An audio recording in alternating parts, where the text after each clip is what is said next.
പ്രിയപ്പെട്ട എൻ്റെ സമ്മതിദായകരെ, കഴിഞ്ഞ ഇലക്ഷന് ഞാൻ മത്സരിച്ചപ്പോൾ അത് വേണ്ട, അമ്മമാരെ, പെങ്ങന്മാരെ, വൃദ്ധജനങ്ങളെ, കുഞ്ഞുങ്ങളെ, യുവാക്കളെ, കഴിഞ്ഞ ഇലക്ഷന് ഞാൻ പരാജയം സമ്മതിച്ചത് നിങ്ങളുടെ ആരുടെയും തെറ്റുകൾ കൊണ്ടല്ല, മറിച്ച് എൻ്റെ മാത്രം തെറ്റുകൾ കൊണ്ടാണ്.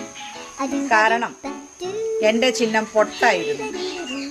നിങ്ങൾ ചെന്നപ്പോൾ എൻ്റെ പൊട്ട് കണ്ടില്ല, അതായിരുന്നു യാഥാർത്ഥ്യം എന്ന് പറയുന്നത്.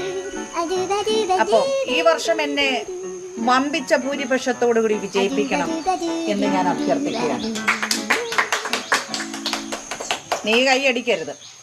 കഴിഞ്ഞ വർഷം അലോൺസ്മെന്റ് ചെയ്തപ്പോൾ ഈ പരനാറി പറഞ്ഞു വൻ പിച്ച ഭൂരിപക്ഷത്തിൽ വിജയിപ്പിക്കണമെന്ന്.